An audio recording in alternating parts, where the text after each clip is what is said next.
Okay, welcome student.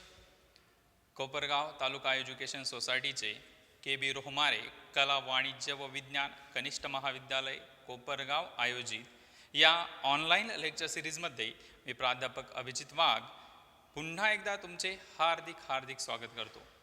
विद्यार्थी मित्रांनो, यापूर्वी आपण अर्थशास्त्रामध्ये प्रकरण 3A मागणी विश्लेषण आणि प्रकरण 3B मागणीची लवचिकता demand analysis and elasticity of demand या संदर्भात माहिती पाहिली. आज आपण प्रकरण 4 सुरू करतोय, पुरवठा विश्लेषण सप्लाय ॲनालिसिस. हे प्रकरण सुरू करण्याआधी मागील प्रकरण आणि हे प्रकरण यात काय संबंध आहे लक्ष द्या विद्यार्थी मित्रांनो. मागील प्रकरण आपण डिमांड ॲनालिसिस मागणीचे विश्लेषण, मागणी करणारा कोण असतो? ग्राहक असतो, बायर, ग्राहक त्याला आपण म्हणतो. मग ग्राहकाचा काय मोटिव्ह असतो मागणी करताना? सॅटिस्फॅक्शन मॅक्झिमायझेशन, समाधानाचं महत्तमीकरण करणे हा ग्राहकाचा उद्देश असतो. आता आपण भाग पाहणार आहोत पुरवठा विश्लेषण. पुरवठा करणारा कोण असतो? सेलर, विक्रेता. मग विक्रेत्याचा काय मोटिव्ह असणार आहे? सुरुवातीला ग्राहकाचा उद्देश पाहिला आपण, सॅटिस्फॅक्शन मॅक्झिमायझेशन, समाधानाचं महत्तमीकरण करणे. आता आपण पाहणार आहोत विक्रेत्याचा मोटिव्ह, तो आहे प्रॉफिट मॅक्झिमायझेशन, नफ्याचे महत्तमीकरण करणे. आणि मग नफ्याचे महत्तमीकरण करण्यासाठी विक्रेता कोणत्या संकल्पनांचा वापर करतो? या पुरवठा ॲनालिसिसमध्ये महत्त्वाच्या 3 संकल्पना आपल्याला अभ्यासायचं आहे. पुरवठा, सप्लाय ही संकल्पना समजून घेण्यासाठी 2 आधी संकल्पना समजून घेणं गरजेचं आहे. त्यातली पहिली संकल्पना आहे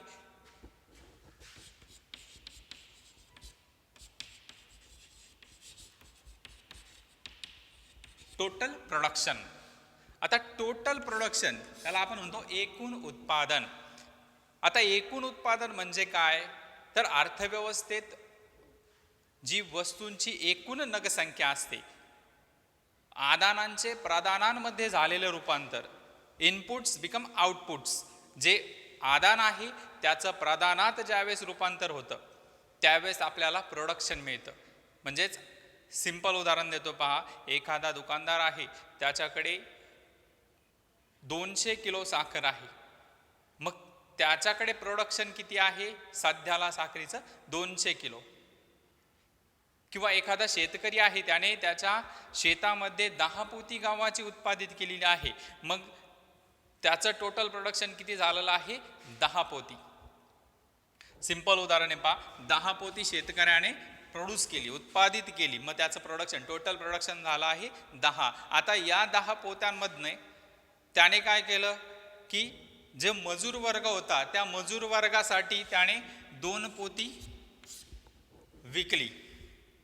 मग शिल्लक किती राहिलं त्याचं? नेट प्रोडक्शन, निव्वळ उत्पादन हे 8 पोती. आता ही 8 पोती जर त्या शेतकऱ्याने त्याच्या गोडाऊनमध्ये स्टोअर केली, मग इथे दुसरी कन्सेप्ट येते. ही पहिली कन्सेप्ट. दुसरी कन्सेप्ट आहे स्टॉक, साठा. म्हणजेच आपण उत्पादन काय केलंय? स्टोअर केलंय. टोटल प्रोडक्शन हे काय केलंय? आपण स्टोअर केलेलं आहे. साठा ही स्थिर संकल्पना आहे. त्याला तुम्ही विशिष्ट कालावधीत विक्रेत्याकडे विक्रीसाठी उपलब्ध असलेली वस्तूंची एकूण नगसंख्या, त्यालाच तुम्ही म्हणतात साठा.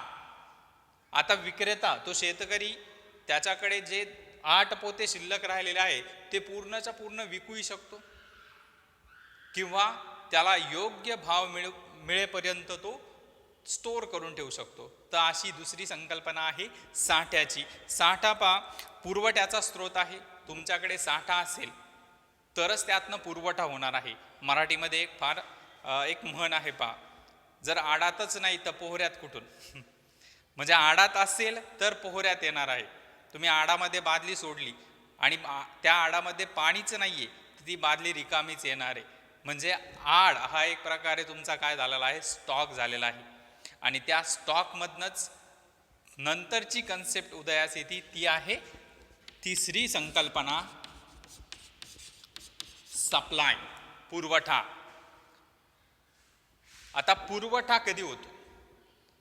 आता पहा, हेच उदाहरण पुढे कॅरी फॉरवर्ड करतो. जर समजा आता त्याने 8 पोती गव्हाचा स्टॉक करून ठेवलेला आहे आणि याच 8 पोत्यातले त्याला योग्य भाव मिळाल्यामुळे त्याने 5 पोती बाजारामध्ये विशिष्ट कालावधीला विक्रीसाठी नेली. म्हणजेच 8 पोत्यामधनं 5 पोती शेतकऱ्याने काय केली, विशिष्ट किमतीला बाजारामध्ये विक्रीसाठी नेली. इथे ज्यावेळेस त्याला योग्य भाव मिळाला त्यावेळेसच त्याने साठ्याचं रूपांतर पुरवठ्यामध्ये केलं. म्हणजेच पुरवठा तयार होण्यासाठी किंवा पुरवठा होण्यासाठी विशिष्ट कालावधीची आणि योग्य किमतीची आवश्यकता असते. विशिष्ट कालावधीत योग्य किमतीला बाजारात विक्रेत्याने विक्रीसाठी आणलेली वस्तूंची नगसंख्या म्हणजेच पुरवठा होय. पुन्हा एकदा संकल्पना सांगतोय पहा. विशिष्ट कालावधीमध्ये व विशिष्ट किंमत पातळीला विक्रेत्याने बाजारात विक्रीसाठी आणलेली वस्तूंची एकूण नगसंख्या म्हणजे पुरवठा होय. आता या 8 पोत्यामधनं शेतकऱ्याने 5 पोते बाजारात विक्रीसाठी नेली म्हणून ती 5 पोती काय झाली, त्याचा पुरवठा, सप्लाय. आता पहा, पुरवठा आणि साठा यात काय काय सिमिलरिटीज किंवा यात काय काय भेद आहे. सगळ्यात पहिला आहे स्टॉक. ही स्थिर संकल्पना आहे. 8 पोते गावाचा काय आहे तुमच्याकडे, साठा आहे. तशी पुरवठा ही प्रवाही संकल्पना आहे. तुमच्याकडे साठा असेल तर त्या साठ्यामधनं तुम्ही पुरवठा करू शकतात. मग तो पुरवठा तुमचा साठा एवढा असतो. शेतकऱ्याला वाटलं 8च्या 8 पोते तो शेतकरी त्याचा पुरवठा करू शकतो आणि त्याला वाटलं 8 पैकी काही पोते शिल्लक ठेवून लिमिटेड पोते, समजा 5 पोते त्याने विक्रीसाठी नेले म्हणजेच त्याचा पुरवठा काय झाला, 5 पोते. म्हणजेच इथे आपल्याला एक महत्त्वाची कन्सेप्ट समजते पहा, की पुरवठा हा साठ्या इतका असतो पण साठ्यापेक्षा जास्त नसतो आणि साठा नेहमी पुरवठ्यापेक्षा जास्त असतो किंवा पुरवठ्या इतका असतो.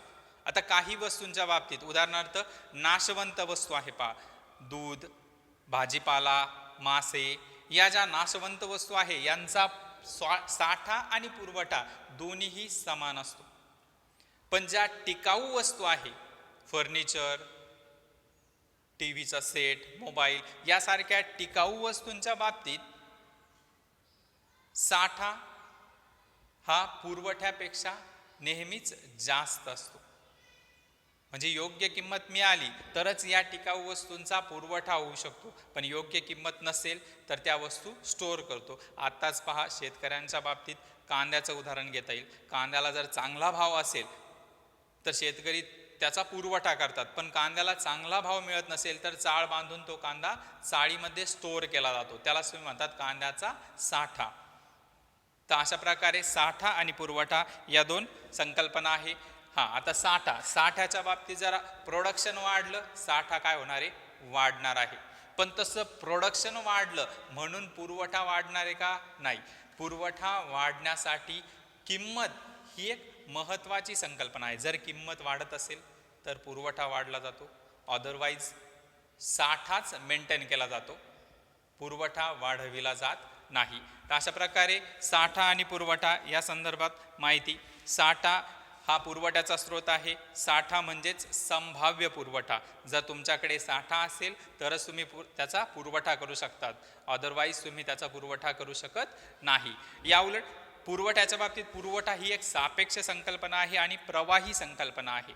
म्हणजेच विशिष्ट कालावधीत बाजारात जी किंमत प्रस्थापित झाली आहे त्या किमतीला शेतकऱ्याचं सॅटिस्फॅक्शन होत असेल, विक्रेत्याचं प्रॉफिट मॅक्झिमायझेशन होत असेल, नफ्याचं महत्तमीकरण होत असेल तरच विक्रेता त्या वस्तूंचा पुरवठा करतो.